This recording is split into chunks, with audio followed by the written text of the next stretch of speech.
Thank you very much, Jeremy. It's really an honor for me to be part of Software Studies initiative. So what I'm going to do is to share with you some results of a book on geomedia I'm actually working on. And it's very good that I have only 6 minutes, 40 seconds, because you probably won't understand my German accent anyway.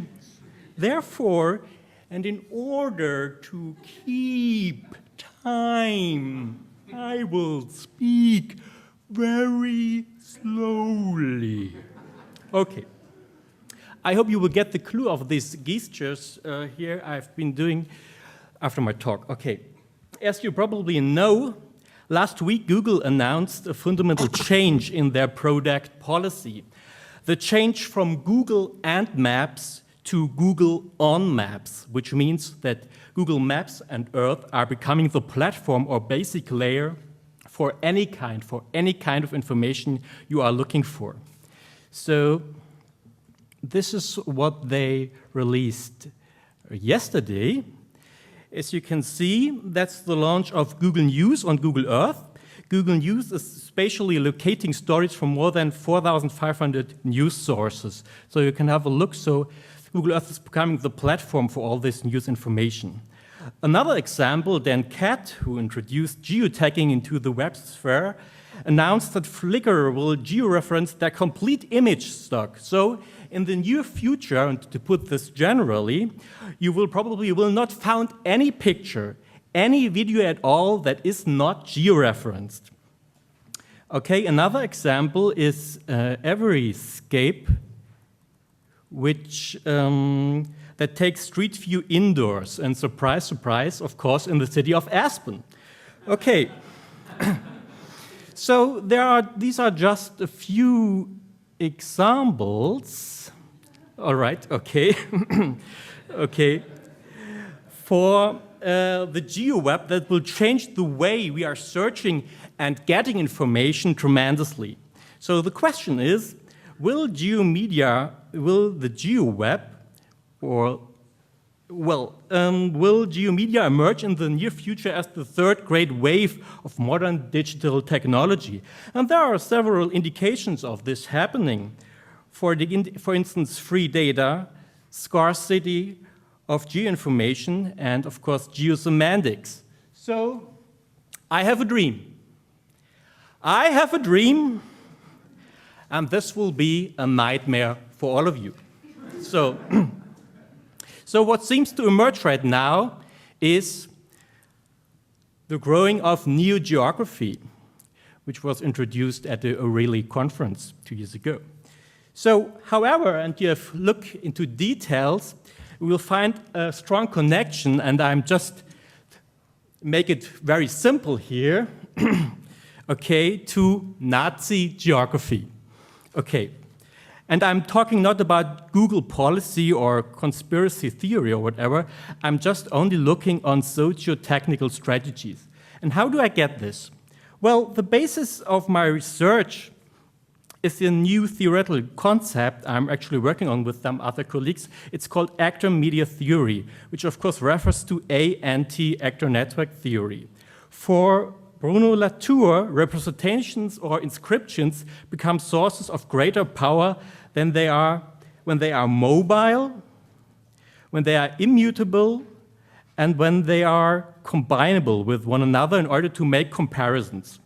Anything that improves this combinability is favored historically because it creates advantage in power. Oops, what's happening here? Okay. Because, all right. Anyway, okay. Okay. Because, I see, I did that. Because creates advantage in power and knowledge. For the same reason, anything that accelerates the mobility of traces without transformation will be favored too. This is what's called the immutable mobile concept. So what I'm doing is following the path and associations, and if I do that, you will find out that John Hanke, director of Google Earth and Maps and founder of Keyhole, stole his idea of the Earth viewer, which later became Google Earth, from Gerd Grüneis and Joachim Sauter from Art & Com, a German art and design factory who showed an Earth visualization project at the SIGGRAPH 1995. And by the way, you also hired one of Joachim Fellows. If you are going to details, you will find a strong connection from geo-browsers to Friedrich Ratzel, who is the father of the German living space ideology, which was adopted from the Nazis for their blood and soil policy. More than that, if you look at history, what was the first time a map, or to be precise, a coordinate system was used as a basic layer for different electronic information? It was the Himmelbettverfahren, where the position of the fighter and the bomber was projected from underneath by a light-mounted turntable. And this is probably also one of the first indexable electronic displays in screen history.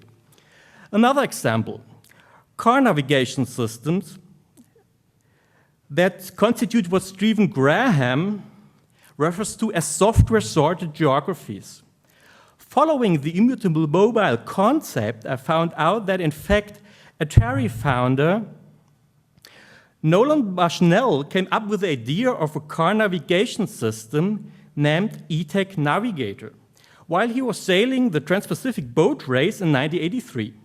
And there were not many people familiar with this. And I think it's not mentioned in media history yet. So there is and was a strong connection to game technology. They choose, for instance, vector displays like it was used for the arcade games at that time. So what I'm also doing in my media ethnographic field work is to get this system running again and to observe how it was used. So these are the people I just met last week. However, if you look at the GPS system itself, you have to take into consideration the work of Friedwald Winterberg, who published in 1955 a paper on relativistic time dilation by artificial satellites, which laid the basis of the global positioning system. Thinking about the socio-technical path is also thinking about where does he get his idea from. And if you're looking at this video still, of my oral history of geomedia, he showed me a popular children's book of the Third Reich, Otto Willi Geils Mit Raketenkraft ins Weltall, that also was published in English as By Rocket to the Moon. This novel for children was written by one of the most popular German science fiction writers of the time.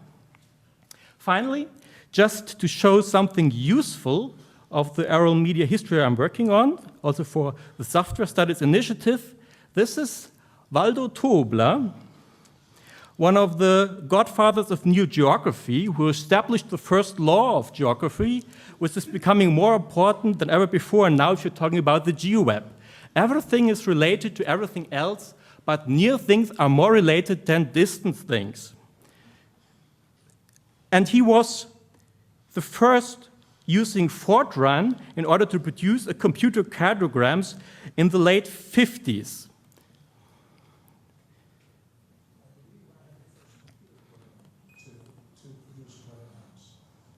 And I'm very proud that he sent me this program this Monday, I've got it here, because he just wanted to throw it away.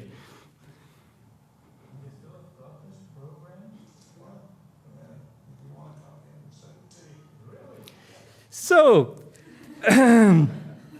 okay, so I hope we can keep that also for the Software Studies Software Archive. Thank you very much.